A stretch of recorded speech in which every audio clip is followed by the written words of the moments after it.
எக்ஸாம்ல பெரியார் பத்திர கொஸ்டின் கேட்பாங்க, அப்ப என்ன பண்ணுவீங்க? கொஸ்டின் பேப்பர்ல கேக்குற கேள்விக்கு பெரியார் தான் இதை செஞ்சாரு ஆன்சர் பண்ணி தானே அவ. கருப்பனுக்கு சாவே கிடையாது ப்ரோ. பெரியாரும் கிடையாது, கருப்பனும் கிடையாது, ராமசாமி நாயக்கர். ஏன்னா தமிழ்நாட்டுல ஓடும் போது பெரியார்னு படம் ஓடும், அதே படம் பக்கத்து மாநிலங்களுக்கு கொடுக்கும்போது ராமசாமி நாயக்கர்னு படம் கொடுக்கப்படும். உங்களோட சாதி ஒழிப்பை பத்தி தமிழ்நாட்டுல உள்ளவங்களுக்கு யாருக்குமே தெரியாது பாரு.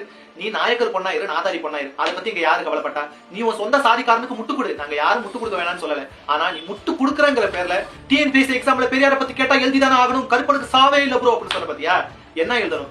கீழ்வெண்மணியில கோபாலகிருஷ்ண நாயுடு அப்படிங்கிற பண்ணையாரால அரைப்படி நெல் உயர்வுக்காக போராடிய அப்பாவி 40 தமிழர்கள் எரிச்சு கொண்டானே, நீ இப்ப ஈவேராக்கு முட்டு கொடுக்குற மாதிரி ஈவேராவும் கோபாலகிருஷ்ண நாயுடுக்கு முட்டு கொடுத்துக்கிட்டு எல்லா தப்பும் கம்யூனிஸ்ட் கட்சி மேலதான் அப்படின்னு சொல்லி பழிய போட்டானே, அதை பத்தி எழுதணுமா? ஓரளவுக்கு மேல்தான் நாம் பொறுமையை கையாள முடியும்.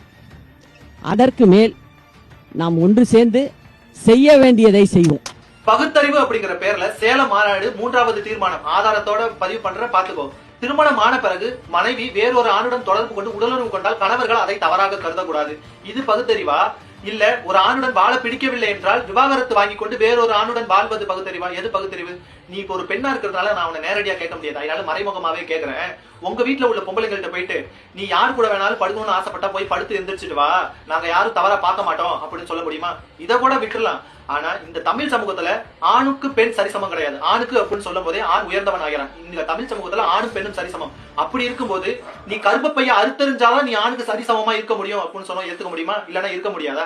சரி, இத கூட உடுப்பா. கணவன் மனைவி குழந்தை பெத்துக்கிறதும் பெத்துக்காததும் அவங்களோட விருப்பம். நீங்க குழந்தைய பெத்துக்காதீங்க, ஆயா வேலையை பாக்காதீங்க அப்படின்னு சொன்னா ஏத்துக்க முடியுமா?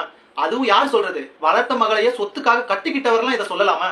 சார் இவனை என்ன பண்ண சார்? எனக்கு ரொம்ப ஆர்வமா இருக்காங்க. அவங்க கிட்ட ஒப்படைச்சோம்னா படிக்கலையே பழி